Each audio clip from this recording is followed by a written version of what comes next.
Here we go. I want to hear it.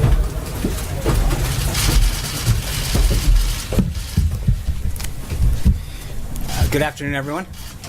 I want to begin by taking a moment to recognize the more than 160,000 Allied troops who on this day in 1944 landed on the beaches of Normandy. Thousands of Allied soldiers lost their lives and thousands more were wounded during the fight to liberate Europe from Nazi control. We all owe the brave troops who were involved in this critical operation an enormous debt of gratitude for the freedom that we all enjoy today. Last night, the President was truly honored with the Vice President to host a reception and First Lady here at the White House to pledge our love, support, and undying gratitude to the Gold Star families who have experienced a similar sacrifice firsthand. The story of every brave man and woman who has paid the ultimate price, from the opening battles of our Revolutionary War to the ever-changing battlefields of today, is forever a part of our nation's proud history. And I hope everyone takes some time today to recognize the sacrifice that so many have made. Now, with respect to the schedule today, later this afternoon, the President will be hosting House and Senate leaders for a bicameral meeting to discuss his domestic policy agenda, specifically health care and tax reform.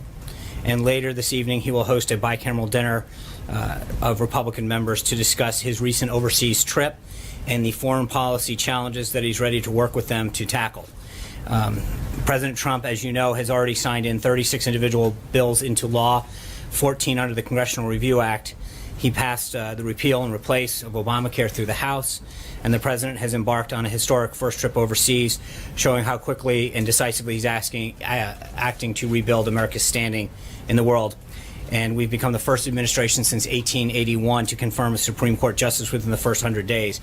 Those are all things that I think will probably be discussed with some of these members of Congress today. And now that they're back from Memorial Day recess, we really look forward to carrying on with the agenda. On health care, as Sarah mentioned yesterday, we just don't have time to waste. Obamacare continues to collapse. I mentioned before, a third of the counties have only one provider on Obamacare. The average individual premiums have increased 105% on average from 2013 to 2017. And just today, Anthem, the only statewide insurer left in the state of Ohio, announced that it will be pulling out of every county's Obamacare exchange, leaving 19,000 Ohioans without any options. The American people have been saddled with the bill for Washington's inability to get this disaster taken care of, and it's simply not right for them to have to pay it any longer. It's time for us to provide them with the choice and control that all Americans want over their own health care. The American people and the American economy have also been suffering under a burdensome, overcomplicated tax system that stifles growth and takes too much money out of the pockets of working families. We're looking forward to working with Congress to change that by dramatically simplifying the system and delivering relief to middle-income earners. Tax reform is a critical part of the President's agenda, and his team is working with a wide range of stakeholders, from legislators to business leaders to longtime tax policy experts, to ensure that his plan that Congress ends up taking on will make sure that it gets to his desk so he can finally fix the system. Later this afternoon, Director Cohn and Secretary Mnuchin will attend a listening session with business leaders from the transportation sector. This is one of about a dozen listening sessions that we plan to hold in the next couple months with job creators in different parts of the economy to hear about the reforms that would best allow them to thrive, expand, and create well-paying jobs for American workers. The Vice President is also meeting with legislators on the Hill today to discuss these next steps on all of the above policies. Elsewhere, the President's cabinet remains focused on acting his agenda in their departments and agencies. Secretary of Labor Acosta announced that the Department of Labor will strengthen its focus on preventing visa program abuse and take every available legal action against those who abuse the programs. This includes reporting cases of criminal fraud to the Office of Inspector General, establishing a working group to coordinate the enforcement activities to maximize efficiency, using all tools in conducting civil investigations to enforce protection for the American worker provided by the visa programs, and developing proposed changes to the current system to better identify violations and fraud and greater transparency. The President obviously was elected on a promise to prioritize the American worker, and his entire team here in the White House and throughout government is working hard in their respective areas to fulfill that. With that, I'd be glad to take a few questions. John. Sean, moments ago, Mitch McConnell, who will be here in the next few minutes, reiterated that he is not a fan of the president's tweets. We understand, and you've explained several times, that the president likes to have this conduit where he can talk directly to the American people. But does he sometimes cross the line where his tweets become the news, become the agenda, and it actually impedes his ability to get things done? Well, in the context of your question, I think you helped answer. The president is the most effective messenger on his agenda, and I think his use of social media, he now has a collective total of close to 110 million people across different platforms, gives him an opportunity to speak straight to the American people, which has proved to be a very, very effective tool. But using it and using it wisely can be two different things. Right, and I think the same people who are critiquing his use of it now critiqued it during the election, and it turned out pretty well for him then. Blake. Sean, let me ask you about health care. You mentioned the meetings that are taking place. Senator Lindsey Graham said the other day that he, quote, he was asked whether or not there will be Senate will be able to get a deal together. He said, I don't think there will be. Senator Burr said it's unlikely that we will get a health care deal. So are they just misinformed? What's the difference between what Republican leadership in the White House is putting out and what some Republican senators are saying? They don't think a deal is possible at some point this year. Well, this is an opportunity. I think today the president's going to talk about that when he meets with the leadership, but they're going to work their will, and I think they're all going to come together. These, by and large, every elected Republican in the House and the Senate campaigned on this for the last 7 years, and I think that they will come together to make sure that they achieve the goals of lowering costs and providing greater access. But I know there's a commitment by the leadership and the committee chairs, and we remain very hopeful that it's going to get done. Infrastructure, Chuck Schumer just a little while ago called the infrastructure plan an investment bank infrastructure plan, a Goldman Sachs plan. He said it is a sure loser here in Congress, his words. Are you guys willing to commit more than the $200 billion the federal government to potentially meet Democrats whenever a bill comes forward to try to get that across the finish line?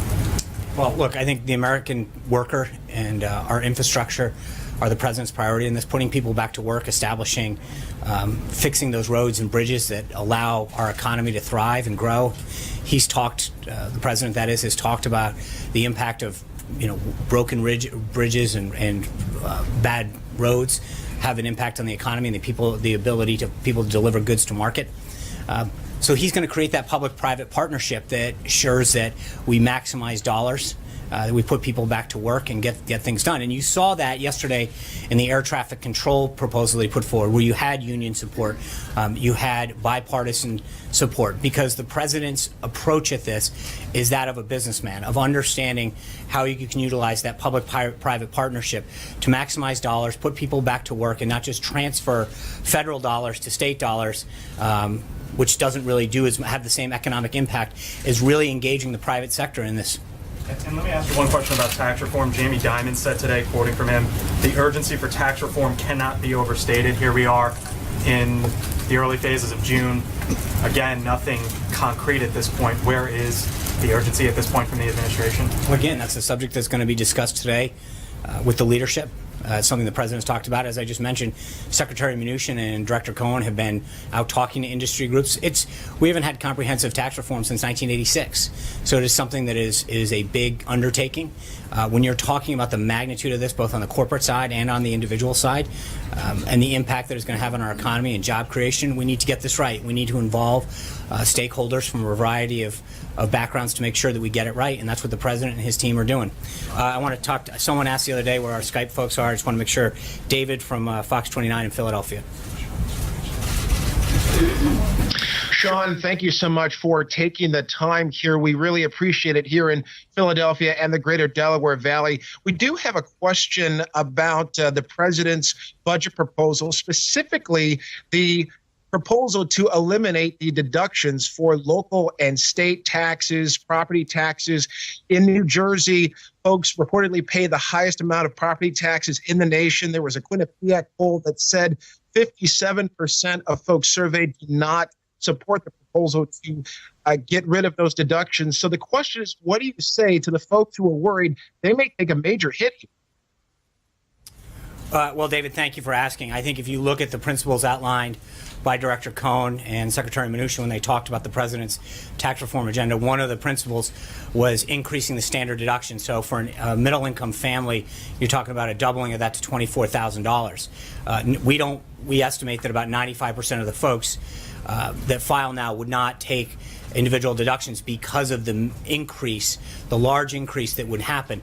Most middle-income Americans would actually save more under the president's plan because of the large increase that would exist with respect to the standard deduction. Sean. Blake, Trey, sorry. Thanks, Sean. Just moments ago, the U.S.-led coalition announced that they've struck pro-Assad regime forces in southern Syria. Has the president been briefed on this situation? He has. And a quick follow-up question on the president's tweets. Are President Trump's tweets considered official White House statements? Well, the president is the president of the United States, so they're considered official statements by the president of the United States. If I can follow up on that question, is President Trump at all concerned that his tweets could be used against him at the level of the Supreme Court when the ACLU takes on this travel ban case?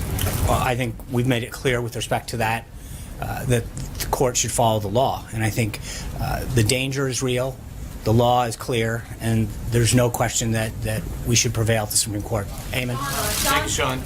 Can you tell us where the president's going to be and what he's going to be doing on Thursday at 10 a.m.? Is he going to watch former Director Comey's testimony up on Capitol Hill? The president's got a full day on Thursday. There's an infrastructure meeting with mayors and governors to talk about some of the projects that need to get out of that public-private partnership that I just discussed. He's giving a speech midday to the Faith and Freedom Coalition downtown. There's going to be a very busy day, as all of his days are. Is he going to watch the testimony? Look, as I just said, the president's going to have a very, very busy day, and as he does all the time, and I think his focus is going to be on pursuing the agenda and the priorities that he was elected to do. I'm going to get to our second guy here, Scott Hennon at KFYR in the Dakotas. Hi, Sean. Good to talk with you. I host a radio show here in, as you mentioned, North and South Dakota, Minnesota, Northern Plains, and have the blessing of talking to listeners every day who are enormously frustrated right now with the way that Washington works. Like the president, they're not fond of the swamp.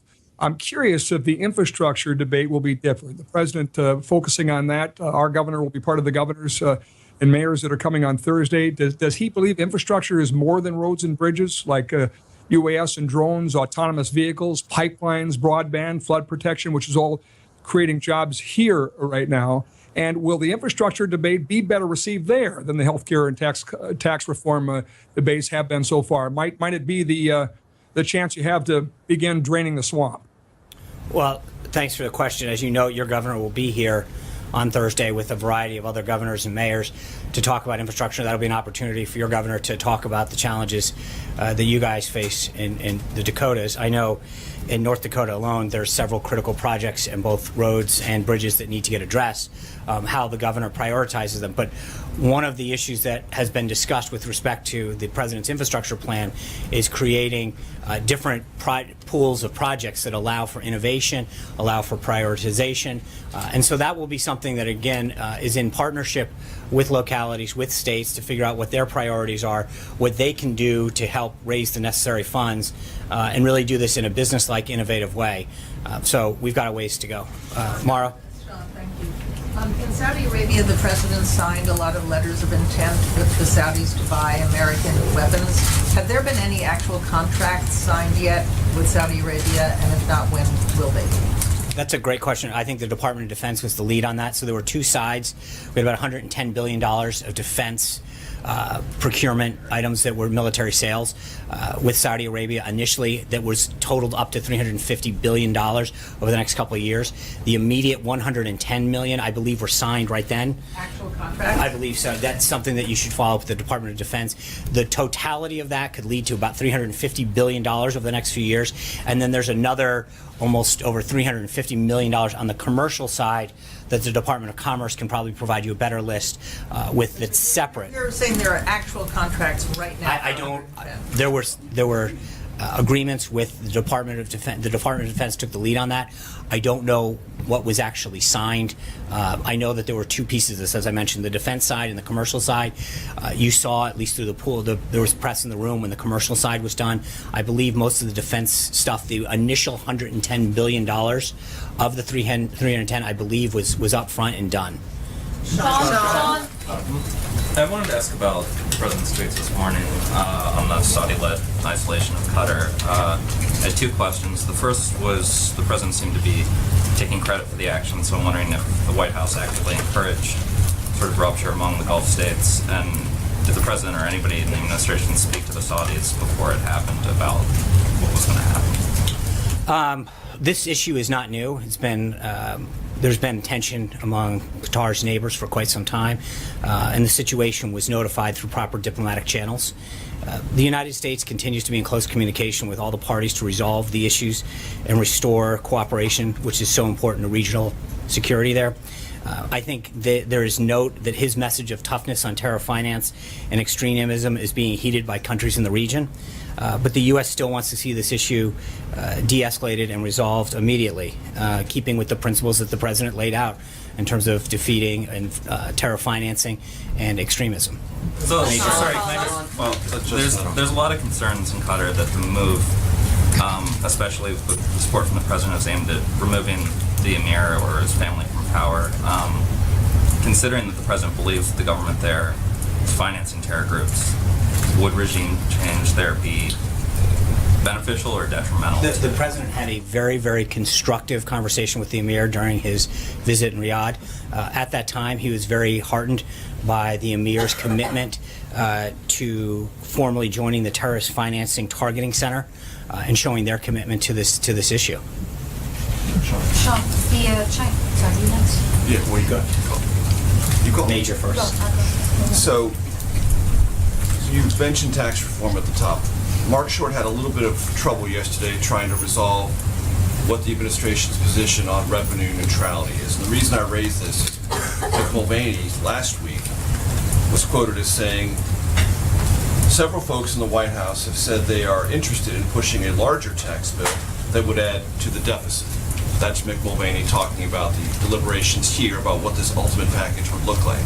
Mark wasn't really sure yesterday about how to guide us through whether revenue neutrality is a key priority for the administration in the tax reform debate or not. Can you assist us? I think that part of that is because there's a discussion ongoing with Congress.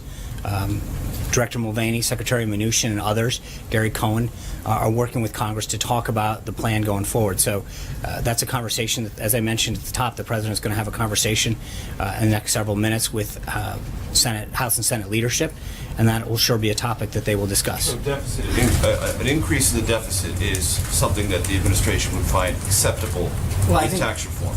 Well, I would put it more like this, that there is a conversation that is going to go on with Congress about how to proceed, and it's not, at this time, I'm not going to get in front of that discussion. Okay, Sarah said yesterday in response to a question about who it was that changed the President's NATO speech, taking out the Article 5 language, she would check on that and get back to us. I know you didn't make that commitment, but she did. Can you give us an answer to that question? I don't have that. I don't know. So I will ask Sarah to follow up with you. Can you confirm that that in fact is what happened? There was one speech and a different one was prepared late in the process, and that speech did in fact take some of those who believed they were aware of the first speech by surprise. I think, as we've commented before, the President's speech at the top talked about Article 5. We were at a NATO Article 5 commemoration. The idea that we would recommit ourselves to something that we were clearly there to celebrate seems a bit silly, but I don't know about the contents of the speech, but I think, frankly, it's a bit of a silly discussion because, as we addressed at the time, the President's presence at an Article 5 commemoration and his discussion about NATO invoking Article 5 for the first time ever after 9/11 pretty much speaks for itself in terms of our commitment to both NATO and all 13 articles that make up being part of that treaty. Would it be a silly exercise to find out exactly what happened? Well, again, there's a lot of things that happened. Significant reporting that there was one version and then another version was delivered. And I understand, but I would argue that there's a lot of things that go on behind the scenes in terms of every speech, every meeting the president has in terms of preparation, and until the president gets a version that he feels is appropriate on any number of subjects, it's not appropriate for us to go out there and share it. But I will follow up with Sarah on that thing. But I think to the broader point is that the president remains entirely committed to NATO and to all of the articles, not just Article 5. Last question. How would you describe the president's level of confidence in the Attorney General, Jeff Sessions? I have not had a discussion with him about that. Okay, last time you said that, there was a development. I'm answering a question, which is I have not had that discussion with him. So you can't say he has confidence in his Attorney General? I said I have not had a discussion with him on the question. If I haven't had a discussion with him about a subject, I tend not to speak about it. Sean, the Chinese government rejected a call from the State Department to release 3 activists that were detained investigating a Chinese shoe company that produced shoes for Ivanka Trump and others. Does the White House have any specific comment on these detentions? Does the president, does Ivanka Trump want to see these people released? I think the State Department has made it very clear the U.S. position on that. Will continue to exert the proper diplomatic pressure on that. Hear from the president. It's a State Department issue, and I would suggest that you follow up with them. Olivier. I'm sorry. Hold on. Can I just say the London mayor is saying that the president should no longer come on a state visit there? Are there any plans at this point? I know he's been invited. Is he still intending to visit at some point? He appreciates Her Majesty's gracious invitation. Thank you, Sean. Two on Afghanistan troops. Before the foreign trip, the president's first foreign trip, senior officials were telling us that you guys would unveil the results of the Afghan review and the president's decision-making after the foreign trip. Do you have a timeline for us? When can we expect this announcement? I think the president will continue to discuss that with Secretary Mattis, General McMaster, and others, and when he feels as though he's comfortable with a plan that he wants to push forward, we'll let you know. What does victory look like in Afghanistan? I think a stable government, us free from threats, and that's, again, I think we've commented on that before. We want to make sure that we root out all forms of terrorism and provide stability in the region. Dave. Sean, yesterday there was the first case of a leaker in the U.S. administration being arrested. The Justice Department announced the charges, and it seems pretty clear from reading her social media posts that she is an opponent of the president and his policies. First of all, was the president made aware? Did he have a reaction to this arrest? I don't know, and as you guys know, with respect to all kind of ongoing investigations, we would never comment on an ongoing investigation. That being said, I think that you've heard the president very clearly talk about the concern that he has about unauthorized disclosures of classified and sensitive information and the threat that they can pose to national security. So while I don't want to comment on any specific case or allegation, I think it is important to note that any disclosure of classified or sensitive information can clearly threaten our national security. John. Thanks so much, Sean. You have said on many occasions from the podium that the president's tweet speaks for itself. Yesterday, in a series of tweets, the president faulted the Department of Justice for its defense of the president's executive order on immigration. Given that he has faulted the DOJ, does he also fault the person who leads the DOJ, the Attorney General, Jeff Sessions? I think I've answered that question. But as it relates to... Thank you. Despite what you have said today and what Sarah said... Oh, you said John? I'm sorry. Go ahead. Sorry, John. Despite what you just said about the dispute in the Persian Gulf, it's clear the president is taking sides in this. Why? In what way? He said today on Twitter, all reference was pointing to Qatar. Perhaps this will be the beginning of the end to the horror of terrorism. Well, I think, as I commented on this, he's noting the message of toughness on terror financing.